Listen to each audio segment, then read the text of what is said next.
صلى النبي وخير الصحاب أن نرقى جميعا أعالي السحاب ونزرع الحق في كل رحاب لنحصد مولانا روم رحمۃ اللہ علیہ نے ونجل الضباب لنحصد سلطان محمود غزنوی اور ایاد کے 3 واقعات لکھے ہیں.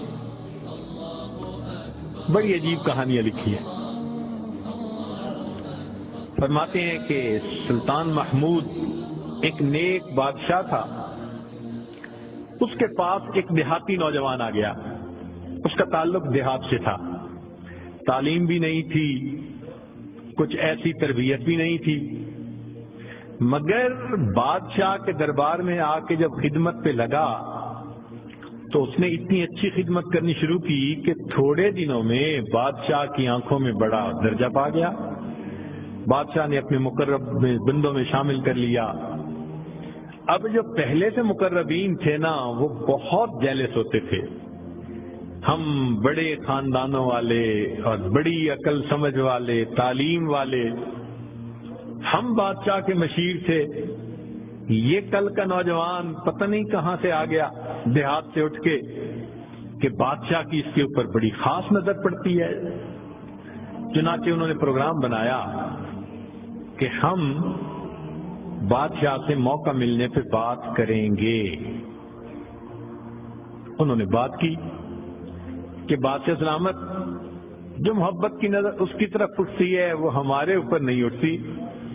حسب میں ہم اچھے, نسب میں ہم اچھے, مال میں ہم اچھے, عقل میں ہم اچھے, لیکن محبت کی نظر اس کو جو مل گئی وہ ہمیں نہیں مل رہی.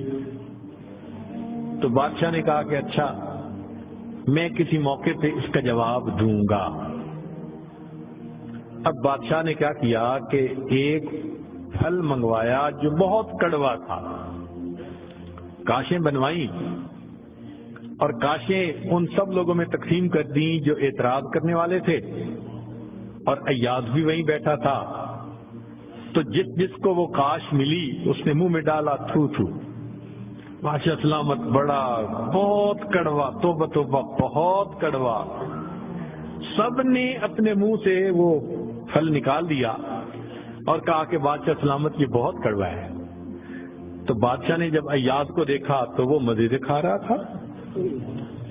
تو بادشاہ نے اس سے پوچھا کہ ایاد, یہ کاش میٹھی ہے جو اتنے مزے سے کھا رہے ہو؟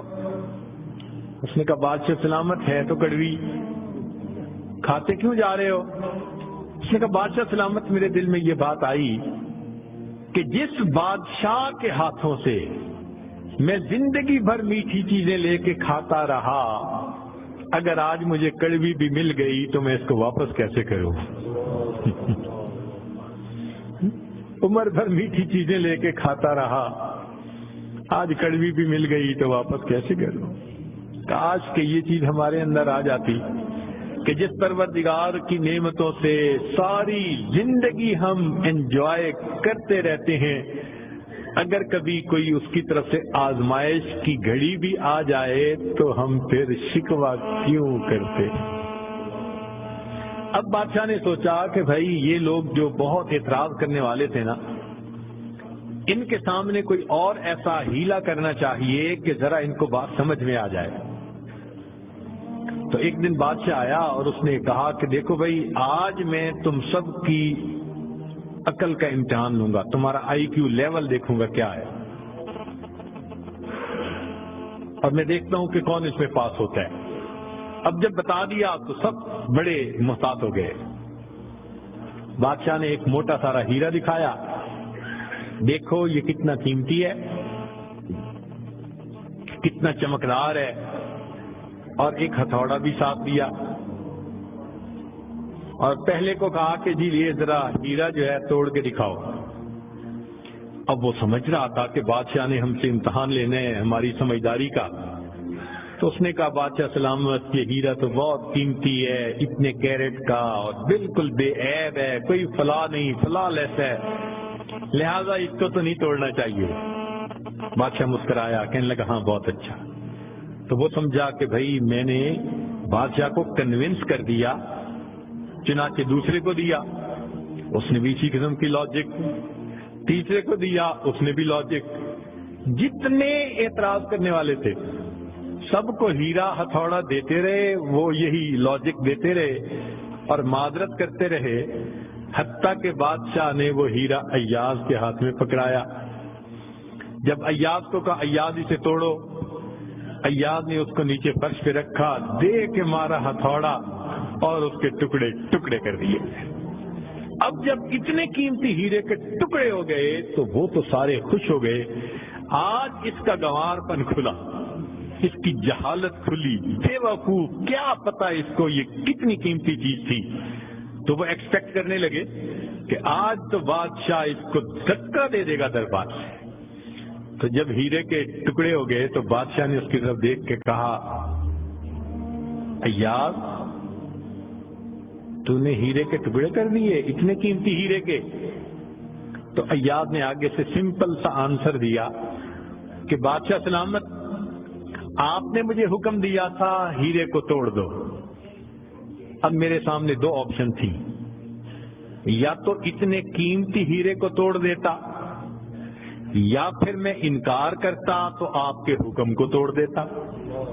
میری نظر میں آپ کا حکم ایسے سینکڑوں ہیروں سے زیادہ قیمتی تھا، لہذا اس کو کم قیمت سمجھتے ہوئے میں نے آپ کے حکم کو نہیں توڑا، میں نے ہیرے کو توڑ دیا.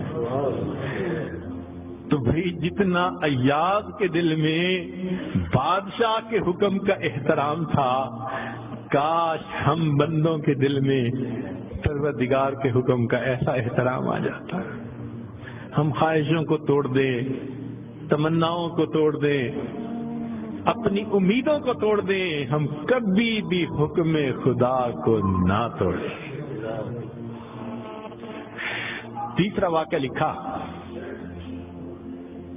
کہ ایک دن ایک معترض جو تھا وہ آیا اور اس نے کہا کہ بادشاہ سلامت، یہ جو آپ کا زیادہ ہے نا چہیتا ایاز، ہمیں لگتا ہے کہ یہ خزانے سے چیزیں چراتا ہے، ہمیں تو شک ہے.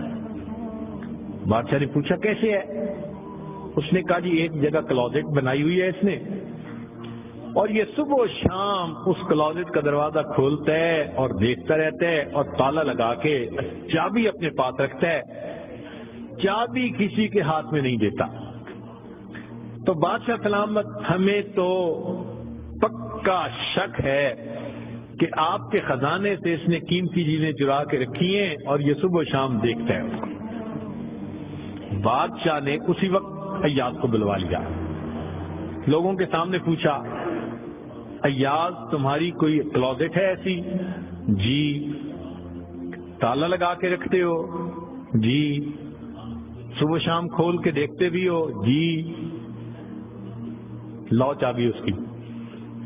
ایاز نے چابی نکال کے دے دی. بادشاہ نے ایک آدمی کو بھیجا کہ جاؤ اور کلوزٹ میں جو کچھ پڑا ہے سب اٹھا کے یہ کہ لے کے آؤ. اب جب وہ گیا تو ایاز تو مطمئن کھڑا رہا، مگر معترضین بڑے خوش ہوئے، آج پکڑا گیا، آج سمجھ لگے گی بادشاہ کو یہ کیسا بددیانت انسان ہے. تھوڑی دیر گزری تو جو گیا تھا وہ تالا کھول کے کیا دیکھتا ہے کہ اس میں ایک پرانا سا لباس ہے اور ایک پرانا سا جوتا رکھا ہوا اور کچھ بھی نہیں. بڑا حیران ہوا، اس کو یہ صبح بھی دیکھتا ہے شام بھی دیکھتا ہے. وہ اس کو لے کے بادشاہ کے پاس آیا.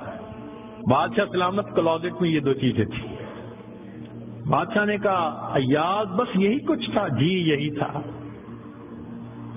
ایاز یہ تو اتنی قیمتی نہیں کہ تم ان کو تالے میں رکھو اور صبح شام اس کو جا جا کے دیکھو. ایاز نے کہا کہ بادشاہ سلامت میرے لیے قیمتی ہے. پوچھا کیوں؟ کہ بادشاہ سلامت، جب میں پہلی مرتبہ آپ کی خدمت میں حاضر ہوا تھا، میں دیہاتی سا لڑکا تھا، یہ تہبند باندھی تھی، یہ کرتا پہنا تھا، یہ جوتا پہنا ہوا تھا. میں نے اس کو اپنے لیے پریزرو کر کے رکھ لیا. اب روز صبح اور شام میں دروازہ کھولتا ہوں اپنے نفس کو مخاطب کر کے کہتا ہوں، ایاز بادشاہ کے احسانات کو مت بھولنا، تمہیں جو اس نے رتبہ دیا تمہاری اوقات تو یہ تھی، تمہاری اوقات یہ تھی۔ میں صبح بھی اپنے آپ کو یاد دلاتا ہوں، میں شام بھی اپنے آپ کو یاد دلاتا ہوں۔ مولانا لکھتے ہیں، کاش کہ یہ صفت اللہ ہمیں بھی عطا فرمائے، ہم بھی اپنے ابتدا کو دیکھتے، کیا حال تھا، کیا ہماری اوقات تھی، اور آج اللہ نے اپنی رحمتوں سے، نعمتوں سے، برکتوں سے کس طرح ہمیں مالا مال کر دیا۔ ہم بھی اپنی بنیاد کو یاد رکھتے ہیں۔ تو اگر ایک دنیا کا غلام اپنے مالک کے حکم کو اتنا قیمتی سمجھتا ہے تو ہم تو اللہ کے ویسے ہی بندے ہیں، غلام سے بھی ایک درجہ نیچے، ہم تو اللہ کی ملک ہیں، مخلوق ہیں اس کی۔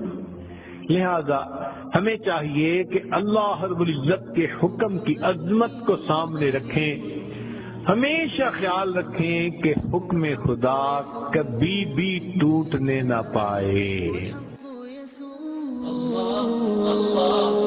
الله أكبر الله أكبر لا إله